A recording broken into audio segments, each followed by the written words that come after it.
alunos do primeiro ano do ensino médio, tudo bem com vocês? Estamos no terceiro trimestre, espero que vocês estejam motivados ou entusiasmados.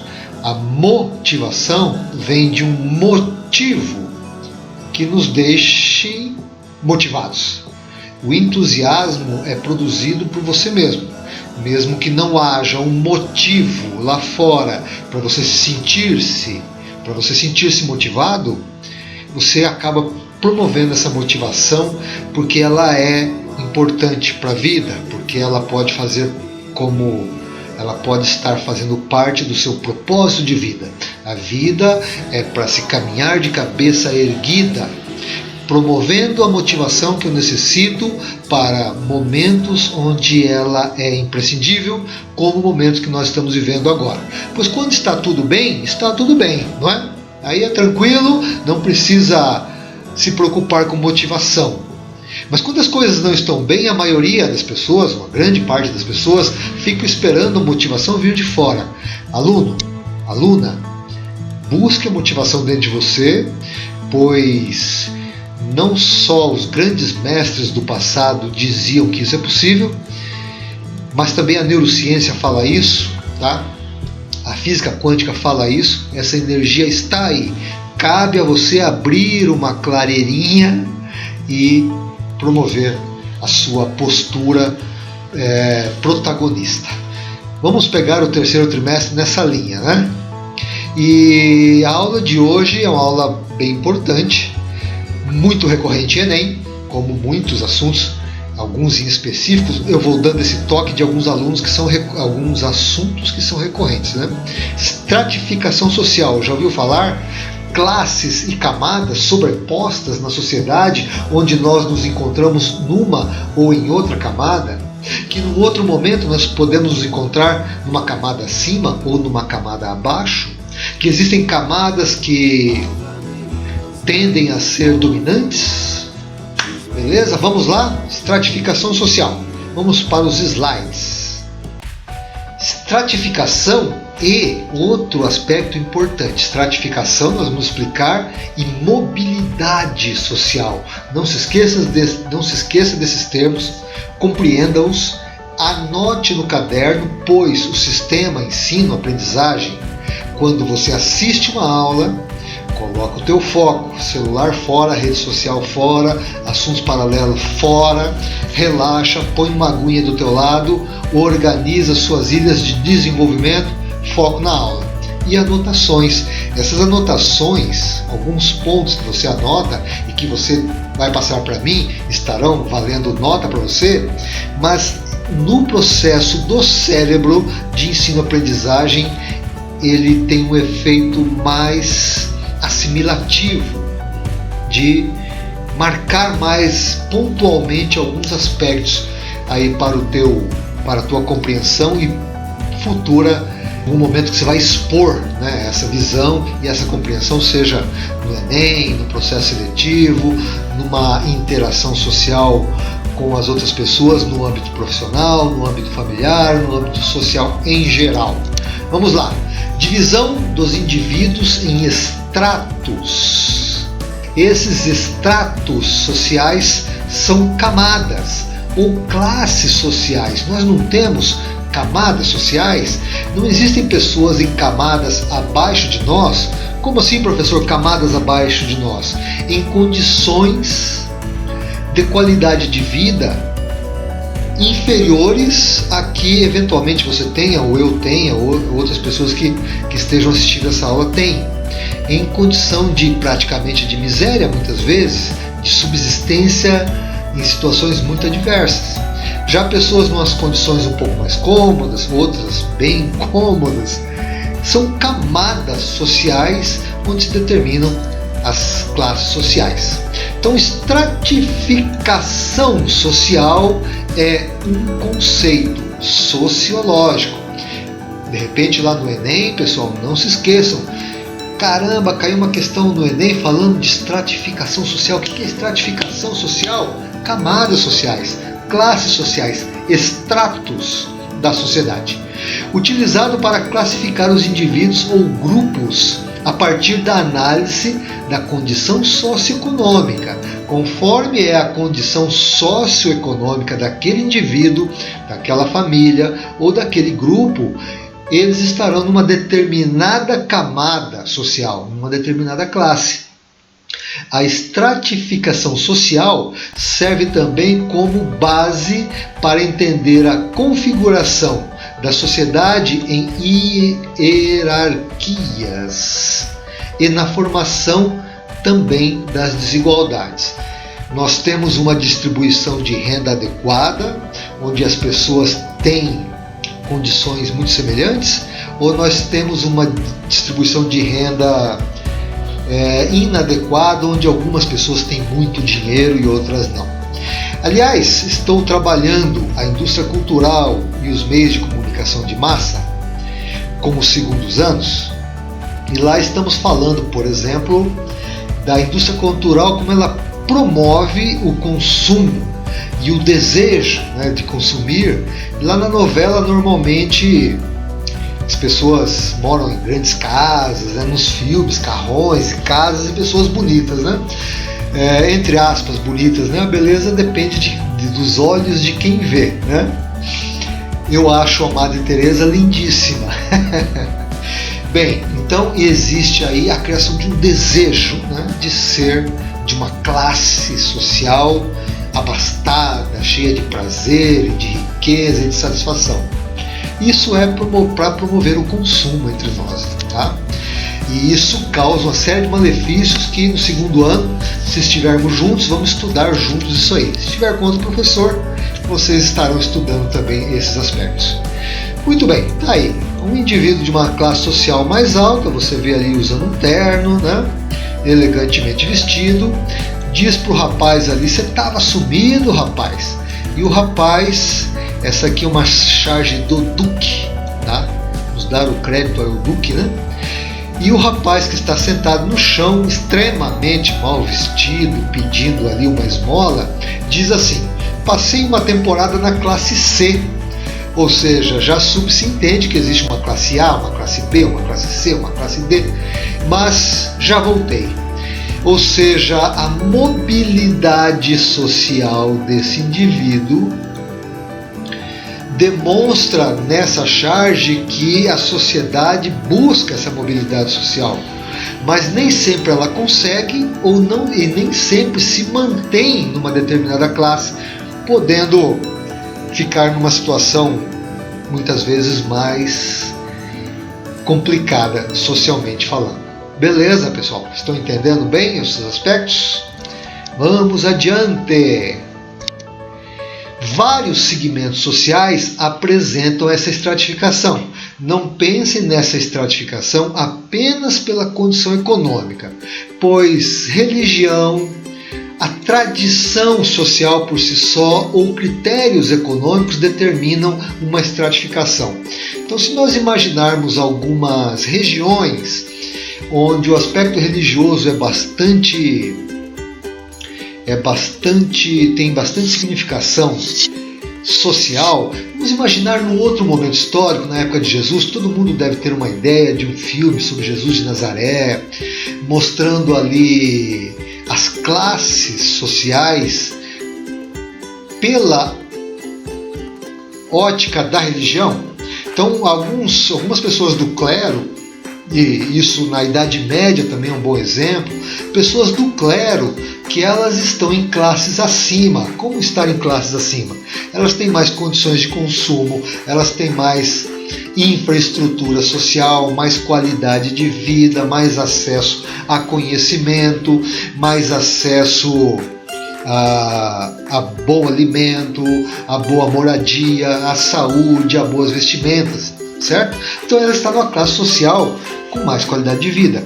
A tradição muitas vezes traz isso também pelo aspecto tradicional de alguns postos sociais na tradição, né, de algumas lideranças sociais que gozam, né, de uma condição de de vantagem social por ser uma liderança de bairro, uma liderança de comunidade ou critérios econômicos. Isso não é necessariamente ruim. Tá? Aquela liderança de bairro pode ser uma boa liderança, aquele clero pode ser um bom clero no trabalho dele, na ação dele.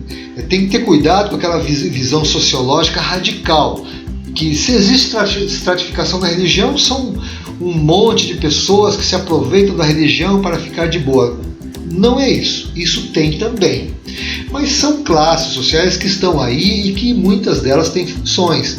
O critério econômico, por exemplo, muitos dos chamados pelo pensamento marxista de burgueses são pessoas extremamente importantes para o desenvolvimento social pelo empreendedorismo. E existe o mau empreendedor, o mau capitalista, que não tem ética, que é corrupto, isso tudo tem. Tá? Vamos entender, ver essas coisas sem radicalismo para compreendermos melhor. Dentro dessa estratificação existe uma certa desigualdade, que essa estratificação acaba gerando. Tá? Mas as lideranças sociais pela tradição, eu vou dar um exemplo da Dona Zilda Arnes, não é das tradições antigas, mas tem um link com a tradição antiga de uma pessoa que se criou no meio religioso e através de seu status social de destaque nesse meio religioso, da tradição por ter uma posição de liderança ali e por sua competência, por sua empatia e visão e preocupação social, ela teve uma obra maravilhosa no Brasil e no mundo, reconhecida no mundo todo, até indicada ao Prêmio Nobel. Beleza? Vamos lá. Percebe-se, portanto, que a questão de ter ou não privilégios e acesso a oportunidades depende da camada social que o indivíduo se encontra. Então, o indivíduo em camadas sociais mais elevadas, ele tem mais privilégios? Claro que tem. Ele tem mais acesso a oportunidades? Claro que tem. Ele tem acesso a formações acadêmicas de alto nível, ele tem acesso à tecnologia, ele tem acesso à influência na sociedade para que lhe abram portas e, portanto, oportunidades, é claro que tem. Essa pessoa é do mal ou é do bem? Ou ele é um explorador das classes mais baixas? Não é bem assim que funciona. Ele está ali naquela classe. Como ele vai atuar naquela classe socialmente é que é a questão. Algumas pessoas se utilizam dos seus privilégios para manter as classes mais baixas lá embaixo e manter-se lá em cima. Essa é uma visão marxista, Já tem a visão weberiana de Max Weber, que ele vê a questão da motivação. Essa motivação social de alguns indivíduos é de dominação por estar numa classe superior, de ter esses privilégios com foco em explorar esses privilégios. Outros já não, eles contribuem para a sociedade significativamente. Maravilha? Para quebrar um pouco aquela visão dogmática e extremista tendenciosa que às vezes aflora do pensamento marxista por uma interpretação um pouco tendenciosa. Maravilha, pessoal? Então temos aqui a pessoa abastada em classes sociais mais altas que tem um peso enorme na sociedade e as pessoas sem influência, sem dinheiro, sem instrução acabam tendo oportunidades muito menores, são as massas e aí aparece a desigualdade. Maravilha, vamos adiante. O que é, portanto, estratificação? É a distribuição da sociedade em camadas sociais. Só para fixar bem. Então, nós sabemos que existe lá a famosa classe A de altíssimo nível, são as pessoas muito ricas, que têm acesso a meios de riqueza muito grandes, donos de corporações, grandes políticos, que não só com o salário deles eles não chegariam a ser uma pessoa extremamente rica, mas alguns são senhores poderosos da indústria do entretenimento, da produção tecnológica e assim por diante, grandes latifundiários e assim por diante. Temos a classe B, que é uma classe bastante rica, não tão poderosa, a classe C, a classe D, que já está na base da pirâmide, a classe média está ali entre a classe C e a classe B, tem algumas definições um pouco confusas nesse sentido, mas nós podemos imaginar assim: quanto mais alta a classe, mais poder, mais influência e acesso a oportunidades. Com essas oportunidades, pela visão de alguns sociólogos, essas pessoas se mantêm no poder, pois elas sempre vão estar tendo acesso a essas oportunidades. Por exemplo, Revolução Industrial. Aluno do primeiro ano, né, já conhece bem a Revolução Industrial, seu processo na interdisciplinaridade, onde é falado em história, geografia, filosofia, sociologia sobre a Revolução Industrial. Então, quem tinha poder quando a Revolução Industrial foi acontecendo? O nobre, que tinha dinheiro, tinha terras, ele investiu em máquinas e assim se mantém. Quem tinha máquinas a vapor na Revolução Industrial, depois investiu em máquinas movidas à eletricidade, depois foi investindo em novas tecnologias e depois nas revoluções do conhecimento, né, que hoje é chamada a quarta revolução industrial, a revolução do conhecimento, investindo em tecnologia de ponta, em tecnologia da internet das coisas, em tecnologia de inteligência artificial e por aí vai. Nessa pessoa, ela tem acesso rápido a essas transformações e se mantém nas classes superiores, né? Então, alguns sociólogos colocam essa questão de que essas classes vão se manter ali, né? Ou por dominação e exploração, ou simplesmente por ter acesso à oportunidade, a pessoa vai, lógico, acessar essas possibilidades, né? Também é bastante natural nesse sentido. Vamos lá. Distribuição desigual de recursos materiais. O que é recursos materiais? Dinheiro, né? Cascalho, money, verba. Acesso à forma de ganhar a riqueza natural, a riqueza material com mais facilidade, com mais competência, com mais rapidez, e também recursos imateriais. Se caísse no Enem alguma coisa sobre desigualdade social, você saberia falar de alguma riqueza que não é material? Você vê um indivíduo com um carro de 200 mil, um terno de 500 reais, de 900 reais, 1.200 reais. 500 reais está barato. Vamos pensar em 2.000, 3.000 reais. Está ali muito bem vestido, elegantemente vestido. Claro que é uma pessoa que tem acesso a recursos materiais bem, né? Uma pessoa bem abastada, né? O recurso imaterial é o status social da pessoa, o status social da pessoa. É o conhecimento que ela tem que lhe dá esse acesso à riqueza. O conhecimento diferenciado, a influência que ela tem nas elites, não são palpáveis, né? Não são materiais, não são palpáveis, mas é um capital que a pessoa tem, chamado capital social, que essa pessoa tem também com um certo privilégio, né?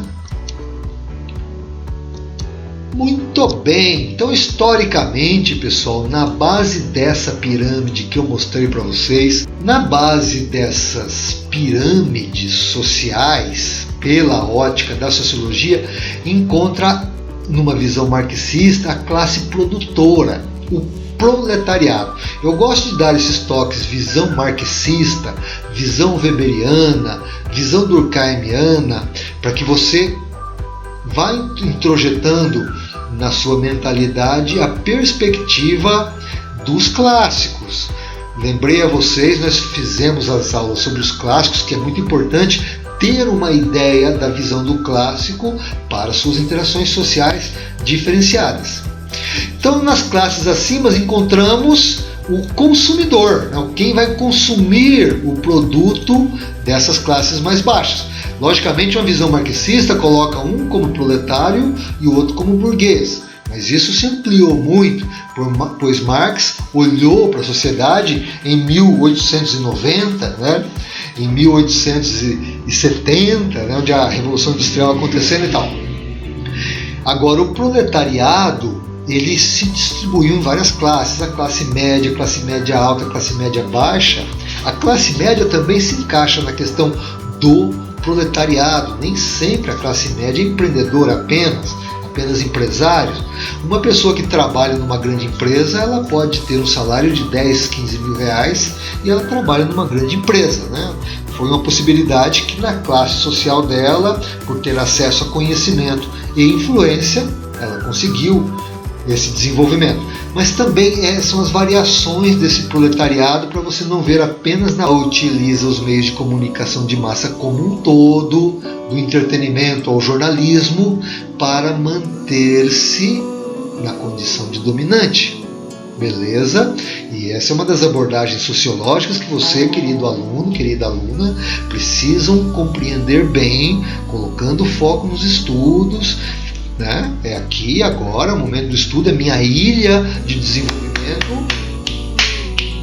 Minha ilha de desenvolvimento, que é o momento que eu estou me preparando para minhas interações sociais. Rede social, distrações de todo tipo tecnológica não vão ajudar em muita coisa, tá? Me permitam dizer isso. Então temos também, pessoal, o excluído. Qual é a possibilidade de mobilidade social desse menino? Pensou nisso? Aí vem algumas pessoas que eu não concordo, apesar de ter pontos interessantes. A pessoa vem lá, precisamos de cotas para negros na faculdade. O que você acha disso? Poderíamos fazer um debate disso na sala de aula, ou talvez marcarmos um meet para debatermos. O que você acha da cota para negros nas universidades? Qual é a condição desse rapaz desfrutar dessas cotas? Qual é a condição de uma pessoa que não tem uma base de qualidade para desfrutar dessas cotas?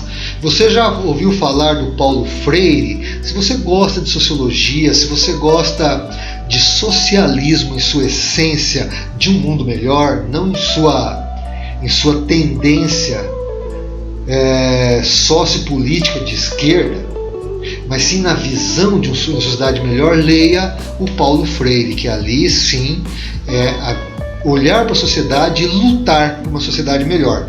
Então a ideal seria que esse rapaz, apesar de toda a condição adversa que ele vive, o Estado desse para ele estudo de qualidade. E assim ele poderia ter a sua mobilidade social. Tá bom? Muito bem, vamos lá. Essa é uma das grandes desigualdades sociais, né? O excluído e aquela grande parcela da população que está muito próximo também desta classe. Como naquela charge anterior que eu mostrei, o rapaz numa situação de pedinte na rua, conseguiu talvez uma situação um pouco melhor para algum tipo de trabalho e voltou novamente para aquela classe excluída. Tá? A origem mais contemporânea do termo exclusão social é atribuído ao livro de René Lenoir, francês, Les Exclus, em francês, né? Traduzindo Les Exclus, os excluídos. 1 em cada 10 franceses excluídos. Portanto, pessoal, quando esse francês publicou em 1974 esse livro, essa coisa ficou meio incômoda na França. Por quê? Na França, na Inglaterra, nos Estados Unidos, até nos países nórdicos, no norte da Europa, como a Noruega, tem pessoas na classe de exclusão social. Tem, né? Nesses países existe uma condição um pouco melhor de acesso à saúde, de acesso à segurança, né? Porque estão muito próximos da violência urbana, e algum acesso à educação de qualidade, entre aspas. Agora, no Brasil, essa exclusão na América Latina ela é muito mais acentuada. Mas Nos Estados Unidos, pessoal, tem gente desempregada, no Japão, tem, lógico, Canadá, país com condições muito melhores que no Brasil. Mas é um problema quase que generalizado em todo o planeta. Mobilidade. O que mobilidade te diz, aluno? Guarda isso na tua cabeça. Eu acho mobilidade social um grande tema de sociologia. Muitas vezes não devidamente explorado. Às vezes se dá muita ênfase em aspectos esquecendo-se um pouco da questão da mobilidade social. Porque a mobilidade social é o que faz com que a pessoa, se ela tem capacidade de mobilidade social, faz com que a pessoa se desenvolva, não é mesmo? Senão a mobilidade social dela fica, como se diz alguns sociólogos, horizontal. Ela não sai daquela classe, tem alguma mobilidade, mas não chega a subir para uma outra classe. Tá? Então esse é um tema que eu quero que você preste atenção. É um tema muito adequado para uma redação, de forma crítica, não extremista. Sugiro sempre isso.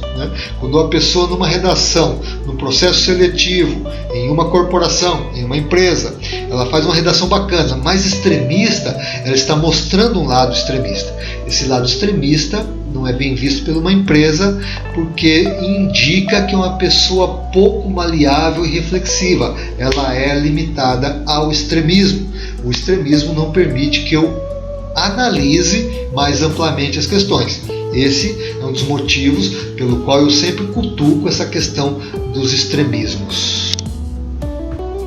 Então a mobilidade social ela pode ser horizontal, né? Um indivíduo ou grupo social adquire uma mobilidade social, mas ele fica naquele extrato social, ele não consegue sair da favela, ou ele não consegue ter uma oportunidade de desenvolvimento acadêmico, o que melhoraria as suas relações sociais, o que possibilitaria uma mobilidade com um pouco mais de condições para isso. Agora, vertical sim. O que é horizontal? Vertical. Né? Vertical é o indivíduo ou grupo social que adquire uma mobilidade para cima, vertical, mudando de extrato. Nesse caso, pessoal, a mobilidade social pode ser ascendente, ou seja, você está numa classe social hoje, amanhã você está numa outra condição social mais adequada, com uma casa melhor, talvez morando num bairro melhor.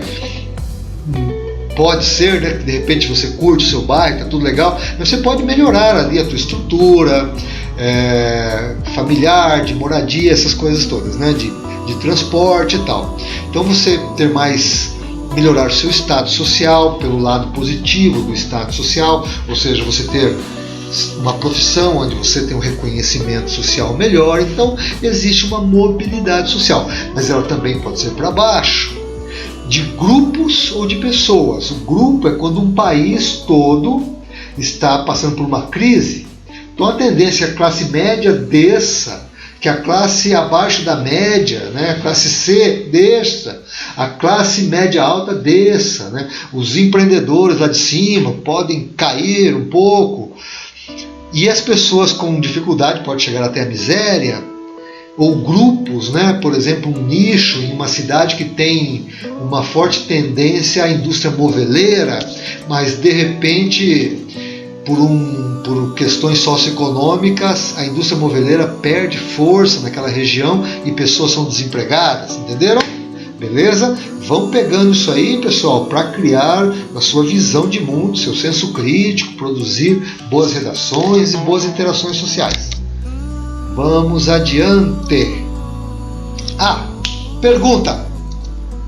Você tem mobilidade social, aluno? Que tal? Teu irmão, tua irmã tem mobilidade social? Teu pai, tua mãe tem mobilidade social? As pessoas que você conhece têm mobilidade social? Qual é a possibilidade que existe para você agora? Qual é a possibilidade que existe para você agora de sua mobilidade social ser maior, ser melhor, ser mais abrangente? O que você acha, aluno? Responde aí. Questão número 1. Nascer novamente? Deve ser essa, né? Nascendo novamente em uma família mais rica, aí ó, pronto, moleza, né? Então é só nascer de novo, né? Espera aí o dia de morrer, não vai antecipar esse processo, aí nasce uma família mais rica, foi para outra classe social. Essa pode ser uma alternativa, né? Alternativa 2, o Estado oferecendo melhores condições de socialização. O que você acha? Pensa aí, aluno. Vai, vamos usar o cérebro. Hoje eu vi uma notícia de um deputado, um comentário de um deputado, falando que vão ter 2 escolas militares em Curitiba com um projeto demais. Aí esse deputado, ele questionava esse processo porque a tendência da escola militar é uma tendência fascista.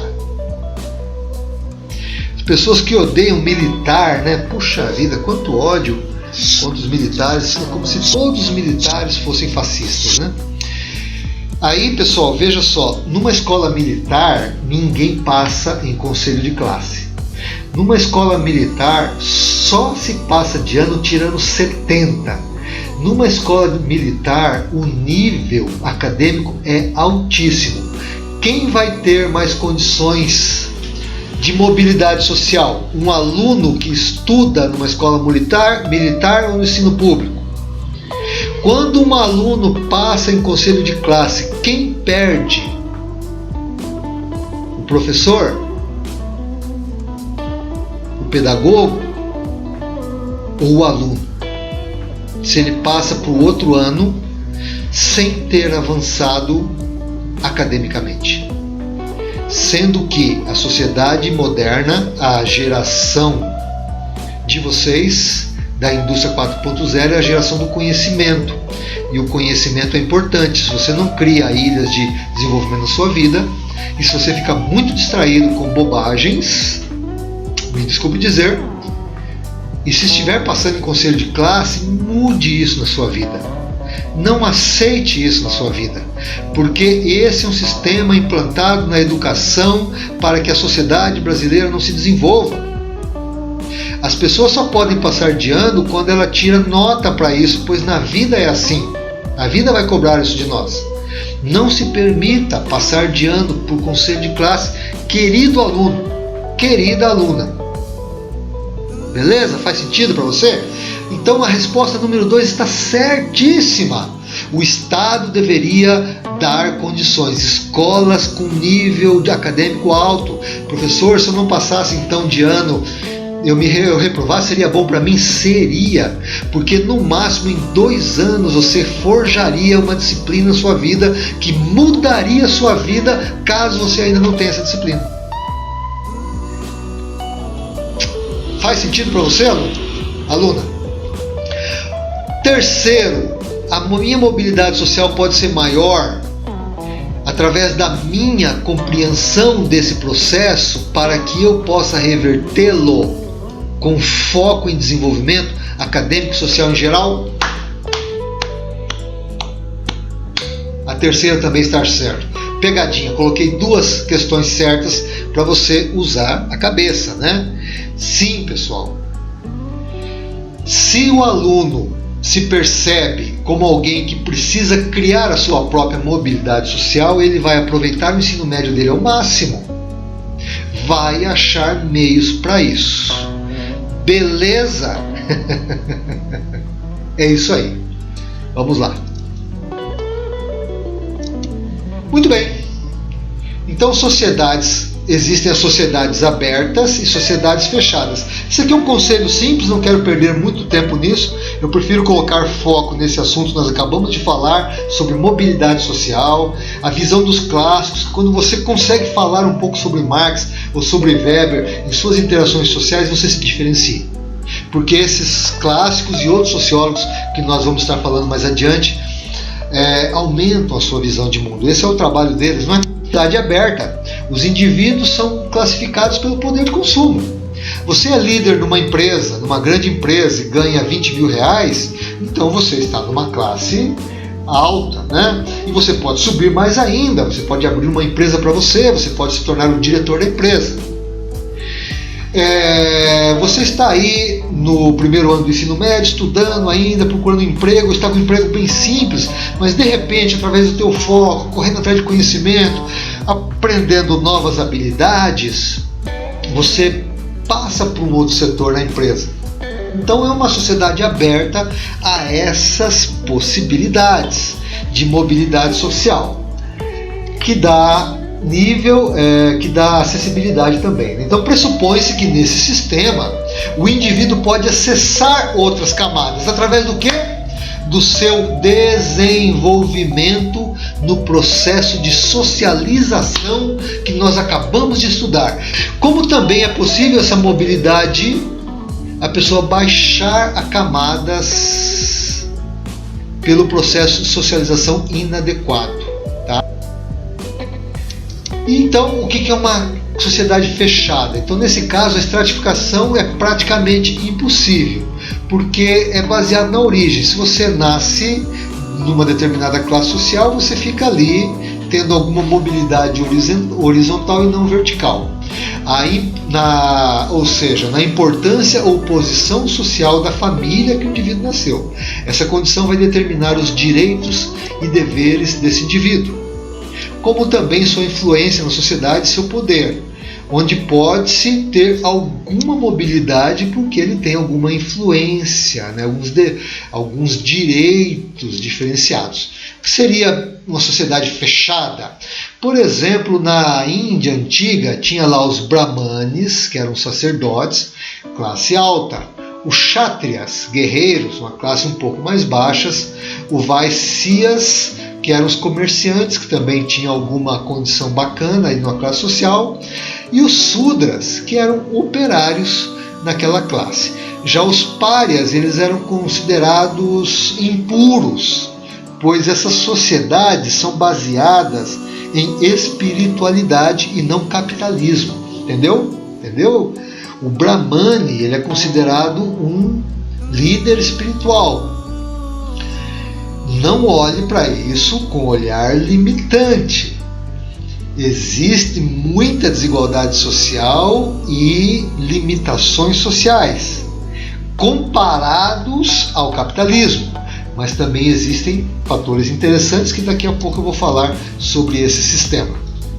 Então, no geral, nessas sociedades não há possibilidade de mobilidade social, porque a condição social é transferida por hereditariedade. Então, aluno, preste atenção.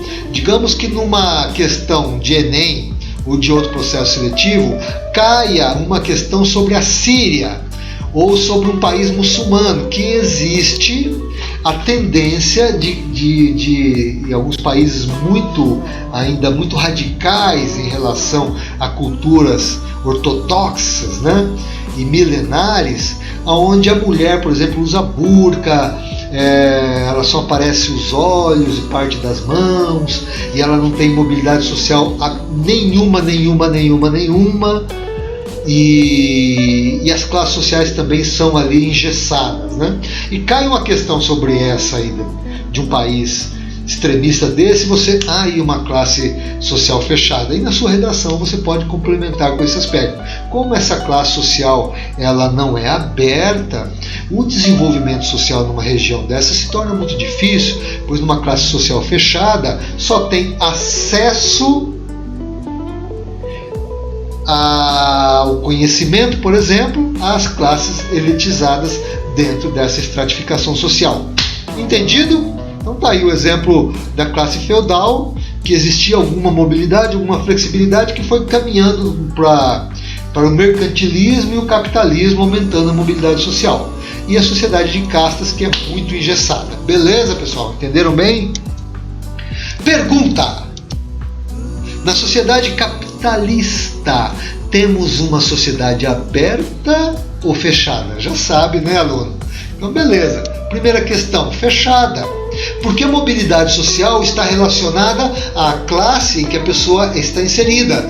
Então, no capitalismo, nós temos uma sociedade fechada, porque quem nasceu na burguesia, como dizia Marx, nasceu na elite aristocrata brasileira, ele vai estudar nas melhores faculdades do mundo e terá mantida a sua classe social e os demais não têm mobilidade? Qual que é a resposta certa? É essa? É aberta, pois na sociedade capitalista temos a possibilidade de desenvolvimento, mesmo que nós estejamos numa classe mais baixa, com pouco acesso a ensinamento de qualidade, a oportunidades na vida. Seja pelo... ela tem alguma possibilidade, seja pelo processo de socialização que eu expliquei, como pelas oportunidades em dita sociedade. O que é isso? A questão 2 está falando que nós temos alguma possibilidade de mobilidade social pelo processo de socialização. Qual que é o processo de socialização que você está agora estudando no primeiro ano de ensino médio?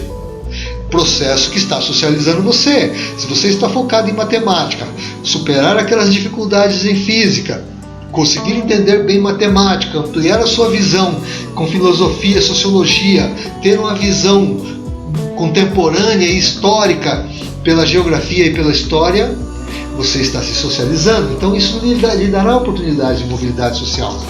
Parece que a 2 está boa. A 3 é uma sociedade mista, pois a mobilidade social é muito restrita às classes mais altas e pouco possível a classes baixas. Olha o perigo aqui do aluno errar. Isso aqui é verdade. A classe social mais alta tem mais acesso, a mais baixa não tem, mas isso não quer dizer que é mista. A nossa sociedade, ela é uma sociedade aberta. Beleza? Resposta certa, número 2. Maravilha, aluno. Desigualdade social. Assunto danado esse, hein? As desigualdades sociais estão presentes em todo o planeta, como eu falei, até mesmo nos países nórdicos, do norte da Europa, que tem uma qualidade de vida altíssima. Lá também tem desigualdade social. São raríssimas exceções, não sendo uma condição exclusiva do capitalismo. Mas você consegue imaginar um país que não tem quase desigualdade social nenhuma? E agora? Esse aqui, pessoal, é o Butão. Olha aí o Butão. Não é um país capitalista, tecnologia quase não tem nenhuma, e é o país onde o nível de felicidade é o mais alto do mundo. Não tem shopping, não tem celular, não tem computador, não tem praticamente carros, né? Assim, as pessoas vivem uma vida simples. O foco não é o consumo, não é o capitalismo. O foco é a espiritualidade e o bem comum do próximo.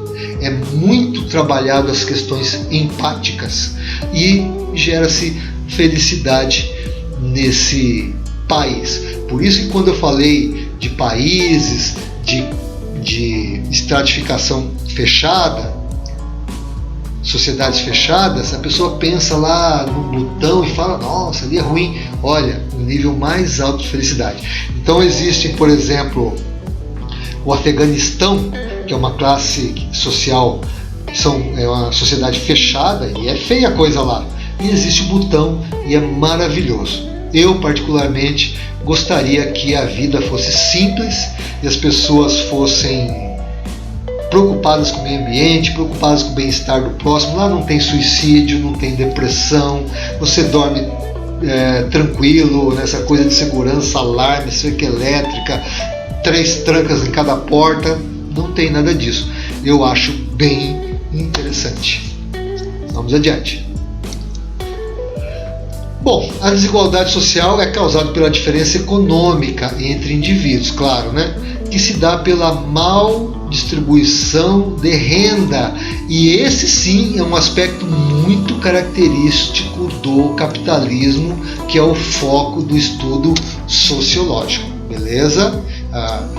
A visão sociológica, quando vai falar-se de desigualdade social, não quando estamos falando de castas ou de sociedades abertas ou fechadas, mas estamos falando de desigualdade social, estamos falando do capitalismo. Estamos falando de sociologia e do capitalismo. Nós vamos estudar no segundo ano os contratualistas. Um deles é um filósofo que eu gosto muito, um filósofo iluminista que foi influenciado e influenciou muito o pensamento iluminista na França, na época da Revolução Francesa e da Revolução Industrial. E ele coloca que o elemento principal da desigualdade social é a propriedade privada. Essa coisa toda do capitalismo, e o Rousseau coloca que essa propriedade privada é a essência da desigualdade social, pois pela ganância humana se cria uma série de conflitos sociais com foco em melhorar a capacidade de ter propriedade privada.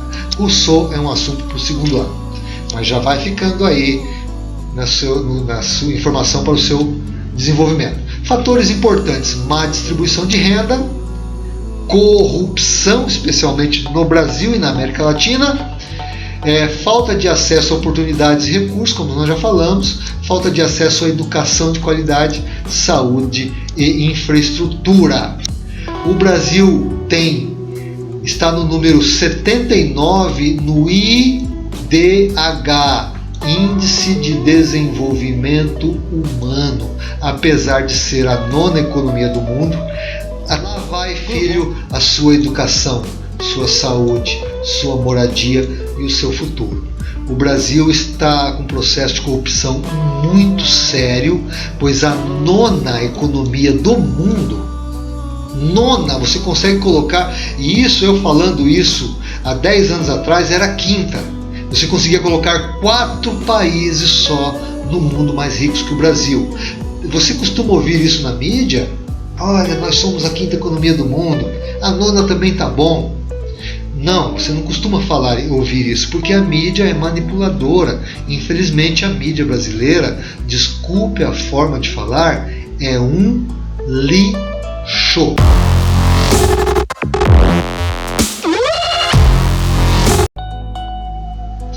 E essa condição aqui deveria, como 9ª economia do mundo, melhor qualidade de vida, melhor acesso à educação, mais empregos e questões sanitárias, como tantas outras questões de qualidade de vida pela condição de riqueza do nosso país. Então, no Brasil em especial, pessoas pardas, negras e mulheres sofrem discriminação ao acesso à distribuição justa de renda. Ainda tem mais essa questão no Brasil, a discriminação, onde 96 milhões de pessoas são pardos e negros e existe menos acessibilidade social, a mobilidade social dessas pessoas, que se mantém nessa condição porque se discute sempre uma forma que acaba deixando essas pessoas nessa condição, em vez de dar para elas as ferramentas necessárias para que elas possam seguir seu caminho adiante. Nessa dificuldade que nós temos no Brasil sobre a desigualdade social, que vai da políticas públicas, educação de qualidade, oportunidades e trabalhos contínuos que valorizem essas pessoas como o valor que elas realmente têm, focar realmente no desenvolvimento. Dê oportunidades às pessoas e elas farão o seu próprio futuro.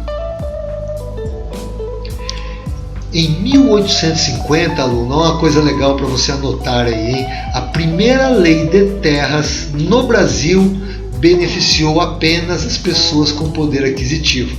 Ah, professor, mas faz todo sentido. Teve uma lei de terras e essa lei foi para quem podia comprar? Não.